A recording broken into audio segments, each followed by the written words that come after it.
ഞാൻ ഈ വീഡിയോയിൽ പറയാൻ പോകുന്നത് ഒരു ലാസ്റ്റ് 1 or 2 ഇയേഴ്സ് കൊണ്ട് വലിയൊരു മാറ്റം ഇന്ത്യൻ റീറ്റെയിൽ സ്പേസിൽ വന്നിട്ടുണ്ട്. അതിപ്പം നിങ്ങളൊരു പാക്കേജ് പ്രൊഡക്റ്റ് വിൽക്കുന്ന ഒരു ബ്രാൻഡാണെങ്കിൽ നിങ്ങൾക്ക് ഭയങ്കര റെലവൻ്റ് ആണ്. ഫോർ എക്സാമ്പിൾ നിങ്ങളൊരു ചിപ്സോ, ഒരു ഫുഡ് പ്രൊഡക്റ്റോ, ഒരു ഹെൽത്ത് കെയർ പ്രൊഡക്റ്റോ, ഒരു ഇലക്ട്രോണിക്സ് പ്രൊഡക്റ്റോ അങ്ങനത്തെ കാര്യങ്ങളൊക്കെ വിൽക്കുന്നതാണെങ്കിൽ ഇതൊരു പുതിയ ചാനലാണ്. പക്ഷേ നേരെ മറിച്ച് നിങ്ങൾ സൂപ്പർ മാർക്കറ്റ് ഓണർ ആണെങ്കിൽ ഇതൊരു ഒരു ചാലഞ്ചാണ്. എന്നാന്ന് വെച്ച് കഴിഞ്ഞാൽ ലാസ്റ്റ് 10 ഇയേഴ്സ് നോക്കുകയാണെങ്കിൽ ഒരു ഇന്ത്യൻ കൺസ്യൂമർ ഒരു 10 വർഷം മുമ്പ് യൂഷ്വലി നമുക്ക് ഒരു രീതിയിലേ വാങ്ങിക്കാൻ പറ്റത്തുള്ളൂ. നമ്മൾ മാർക്കറ്റിൽ പോവുക അല്ലെങ്കിൽ സൂപ്പർ മാർക്കറ്റിൽ പോയിട്ട് നമുക്ക് ആവശ്യമുള്ള സാധനങ്ങൾ പ്ലാൻ ചെയ്ത് വാങ്ങിച്ചുകൊണ്ട് വരിക. അതിനുശേഷം നമ്മളൊരു ആമസോൺ, ഫ്ലിപ്കാർട്ട് ഇങ്ങനത്തെ കാര്യങ്ങൾ നല്ല രീതിയിൽ പോപ്പുലർ ആകാൻ തുടങ്ങി. സോ അതിൽ ഭയങ്കര ഓഫേഴ്സ് ഉണ്ട്. അതിലിപ്പം നമുക്ക് ഒത്തിരി പ്രൊഡക്ട്സ് ഉള്ളതുകൊണ്ട് നമുക്ക് അതിൽ കയറി നമുക്ക് സെർച്ച് ചെയ്താൽ വാങ്ങിച്ചുകൊണ്ട് വരാൻ പറ്റും. അതിനുശേഷം ഇപ്പം കുറേ ബ്രാൻഡുകൾ സ്വന്തം വെബ്സൈറ്റ്സ് ലോഞ്ച് ചെയ്യാൻ തുടങ്ങി. അതുവഴി ആൾക്കാർ പ്രിഫർ ചെയ്ത് വാങ്ങിക്കുന്നുണ്ട്. കാരണം അതിൽ വെച്ചിട്ട് ഏറ്റവും പുതിയ കളക്ഷൻസ് ഒക്കെ കിട്ടാൻ ചാൻസ് ഉണ്ട്, ഒറിജിനൽ പ്രൊഡക്ട്സ് കിട്ടുമെന്ന് ഉറപ്പുണ്ട്, റൈറ്റ്. അതിനുശേഷം ആമസോൺ പോലെ പക്ഷേ എല്ലാ കാറ്റഗറിയും അല്ല, ഒരു പർട്ടിക്കുലർ കാറ്റഗറി മാത്രം ഫോക്കസ് ചെയ്തിട്ടുള്ള വെബ്സൈറ്റ്സ് ഉണ്ട്. അതായത് നൈക്ക പോലത്തെ കോസ്മെറ്റിക്സിന് മാത്രം, മാമ-എർത്ത് കോസ്മെറ്റിക്സിന് മാത്രം, റൈറ്റ്. 1mg, നെറ്റ്മെഡ്സ്, അങ്ങനെ അത് ഫാർമസ്യൂട്ടിക്കൽസ് പ്രൊഡക്ട്സിന് വേണ്ടി മാത്രമുള്ള വെബ്സൈറ്റ്സ് ആയിരുന്നു.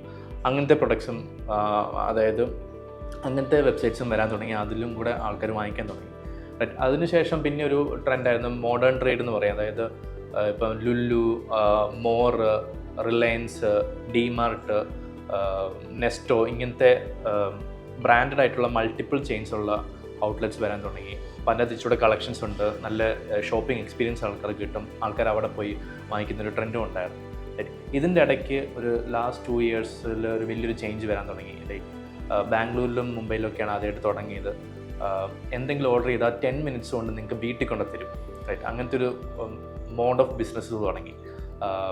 അത് തുടങ്ങിയത് സെപ്റ്റോ, ബ്ലിങ്കിറ്റ് ഇങ്ങനത്തെ ബ്രാൻഡുകളാണ് ആ ഒരു ബിസിനസ് തുടങ്ങിയത്. അതിനെയാണ് ക്വിക്ക് കൊമേഴ്സ് എന്ന് പറയുന്നത്, റൈറ്റ്. അപ്പം ഇപ്പോൾ അത് കേരളത്തിലെ മിക്ക ടൗണിലും വന്നിട്ടുണ്ട്. ലൈക്ക് കൊച്ചിയിലാണ് ആദ്യം വന്നത്, അതിനുശേഷം തൃശ്ശൂർ വന്നു, കോഴിക്കോട് വന്നു, കോട്ടയത്ത് വന്നു, കൊല്ലം, ട്രിവാൻഡ്രം, ഒരുമാതിരി എല്ലാ സിറ്റീസിലും ഇപ്പം ആയിട്ടുണ്ട്.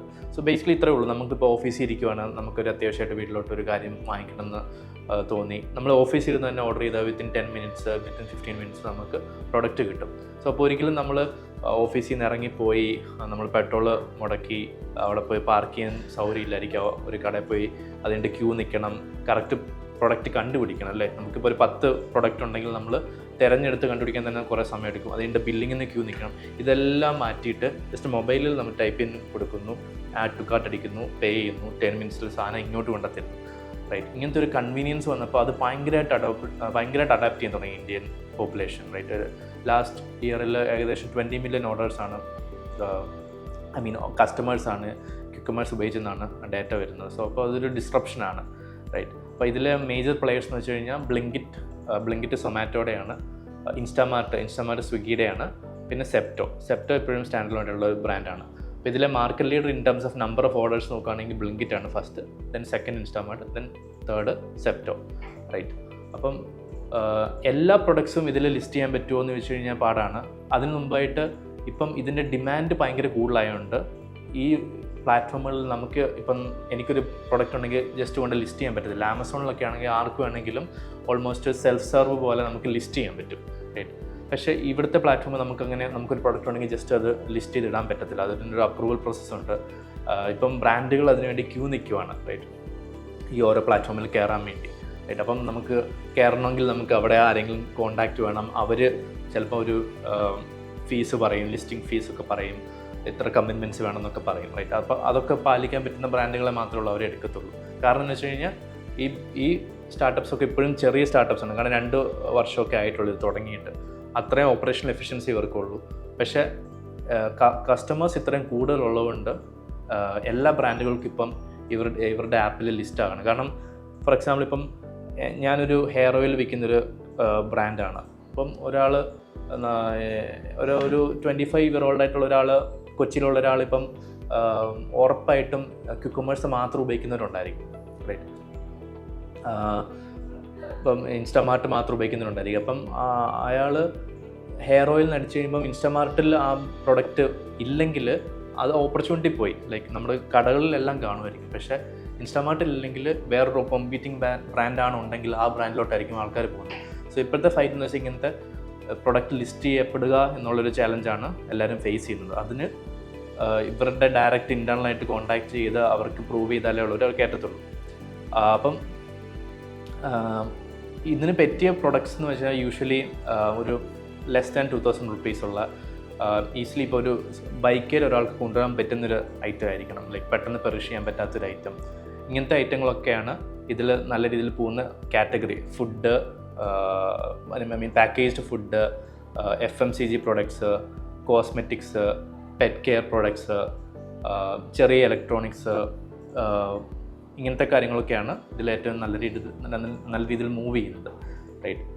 അപ്പം ഈ ഒരു മൂവിൽ ചിലപ്പം ആമസോൺ ആയിരിക്കും ഏറ്റവും കൂടുതൽ അടി കിട്ടാൻ പോകുന്നത്. കാരണം ആമസോണിൽ ഒരു പ്രൊഡക്റ്റ് ഞാൻ യൂഷ്വലി ഒരു ഇലക്ട്രോണിക്സ് പ്രൊഡക്റ്റൊക്കെ ആമസോണിൽ നിന്നാണ് ഓർഡർ ചെയ്യുന്നത്. പക്ഷേ അതൊരു 3-4 ദിവസം എടുക്കും ഡെലിവറി ചെയ്യാനായിട്ട്. പക്ഷേ ഇപ്പം ക്വിക്ക് ഈസിലി അവൈലബിൾ ആയതുകൊണ്ട് 10 minutes കൊണ്ട് വാങ്ങിക്കുന്നതുകൊണ്ട് ആമസോണിന് പകരം ക്വിക്ക് എന്നുള്ളൊരു ഓപ്ഷനിലോട്ടായി, റൈറ്റ്?